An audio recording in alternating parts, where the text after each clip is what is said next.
mandatory to 20 years in prison. And this was great police work. This guy thought he got away with it. So these people better look out. They better cut it out, because we are coming after you. And at my direction, there will be no negotiating on these people. No plea deals. We are seeking 20 years in prison.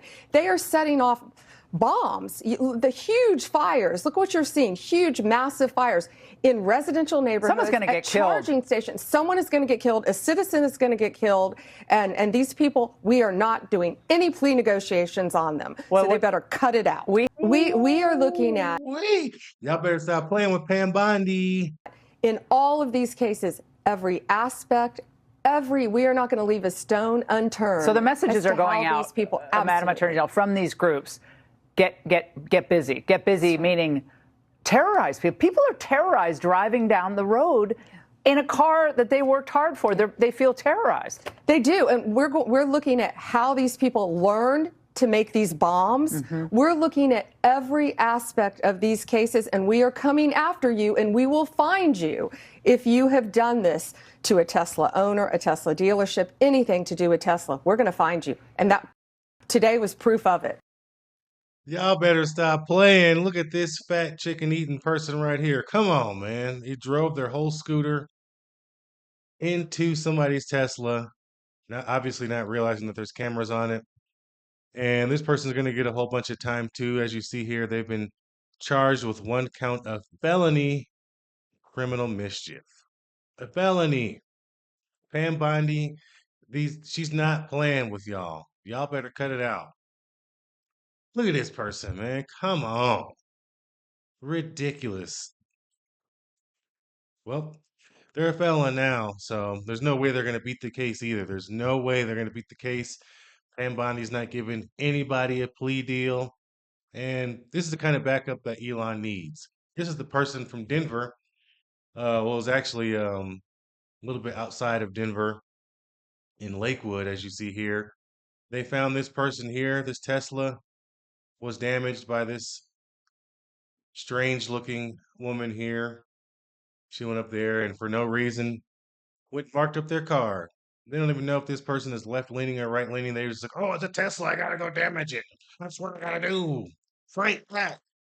Well, you're getting in a lot of trouble too. They have been found and charged. And they tried to be slick with the mask on. That didn't work, did it?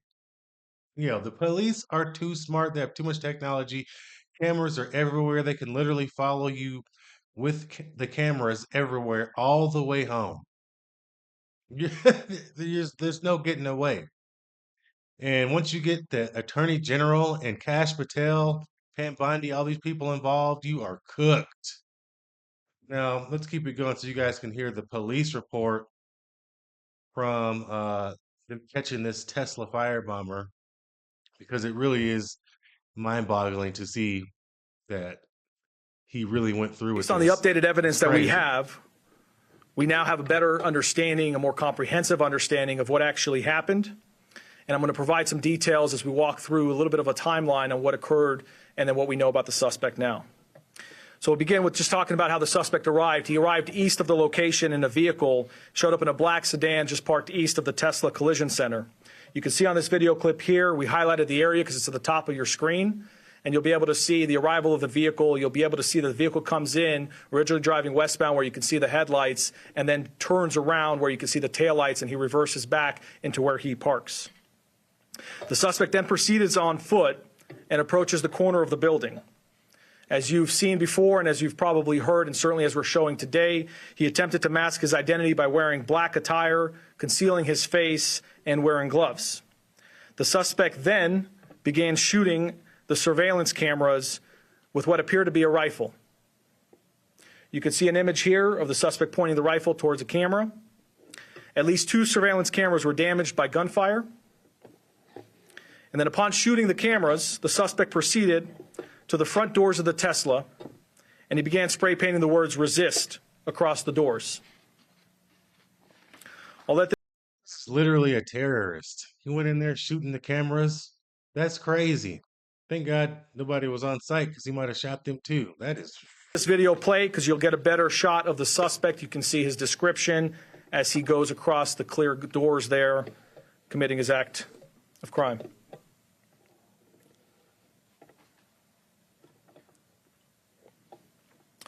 Once he finishes spray painting the words "resist" on the doors, he then approaches multiple Tesla vehicles that were parked in the front of the center. He proceeded to shoot into each vehicle and used a Molotov cocktail to set the vehicles on fire. We'll play a few video clips here to kind of show you his behavior. You can see him right there in the dark clothing. He casually walks over to his first vehicle that's targeted. He will soon put down his backpack onto the ground. And then he transitions to the firearm. And you'll see him shoot into the vehicle. Once he shoots into the vehicle, he ends up going back from the vehicle to the bag and then back to the car, presumably picking up his item that he used to be able to firebomb the vehicle. We believe that was a Molotov cocktail. And you'll see in a moment here, the vehicle will ignite and ultimately fully engulf, causing severe damage. Yeesh. The suspect then continues on to a second vehicle, and you can see here he's on to the second target. He'll do very similar behavior where he shoots into the vehicle, he goes into the backpack, retrieves an item, and ultimately you'll notice here that he ends up getting the second vehicle on fire as well.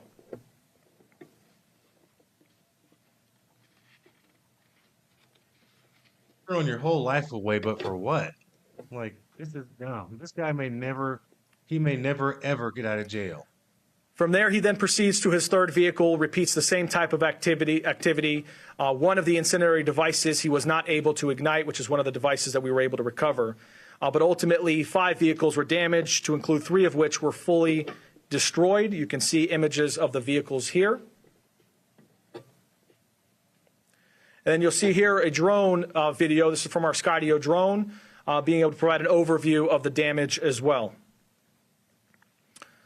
After this, the suspect then proceeds and flees east, gets in his vehicle, and leaves the area. As I mentioned earlier, this case has been worked around the clock, and Sheriff McMahill and Special Agent in Charge Spencer Evans have made it a top priority for our organization and put a tremendous amount of workforce behind it to make sure that this was dealt with in a quick manner. Because of that, in 8 days around the clock with our teams, we were able to identify the suspect's vehicle as a black Hyundai Elantra. You'll see a photo here. But what's important to point out here is that this was achieved through an exhaustive review of surveillance material, analytical data, and a canvas of over 700 locations across the valley, ultimately allowing us to piece together critical evidence with speed and precision. You can see on this image here, this is just one example of many where we're using the flock technologies to be able to identify the type of vehicle, including very specific features of the vehicle that build up into additional leads and ultimately. Now, what I tell y'all, they can follow you all the way home. Cameras are everywhere. You're never going to get away with any of this stuff. They find the majority of criminals. And for something this severe, they're going to put in a little extra work. So you keep messing around, you're going to find out. Really get us to the point of identifying the suspect and his vehicle. As of now, a preliminary assessment, and we have a lot of data to go through and a lot of investigative work that needs to be followed up on, but a preliminary assessment of the suspect's social media activity indicates some very loose but self-proclaimed ties to the Communist Party USA social media group, as well as social media groups called Revolutionary Communist International, Hidden Palestine, Palestine Action, and a variety of other social media groups. That is part of our investigation, is to dig further into it and to be able to determine additional motive and other potential concerns. At this point in time, the suspect was placed immediately on 24/7 surveillance by our specialized units to ensure public safety and preserve evidence. Additional evidence was collected as we continued our investigation, and the suspect was ultimately arrested yesterday evening. A search warrant was then obtained and served by the LVMPD SWAT team, which is by far one of the best, if not the best, SWAT teams in the country. They were able to do that safely and quickly. And as a part of their operation, we were able to conduct searches of 2 vehicles linked to the suspect's apartment, and we were also able to collect a buccal swab for DNA to be able to compare that to the DNA that we recovered from the scene. Our searches revealed numerous items of interest to include multiple rifles, a shotgun, a handgun, and miscellaneous gun parts. You can see a photo to my left of some of the items that were recovered. We also were able to recover ammunition in multiple calibers to include the caliber that was used in the crime. We also recovered numerous electronic devices, which our partners at the FBI are quickly analyzing. We also recovered a black gun belt with a pouch that had pink paint residue on it. He's not going to have a good time in jail. I can tell you that right now. It's going to be bad when he gets in there. But Vegas Penitentiary, and who knows, they might ship him somewhere else. Probably will end up being a federal prison.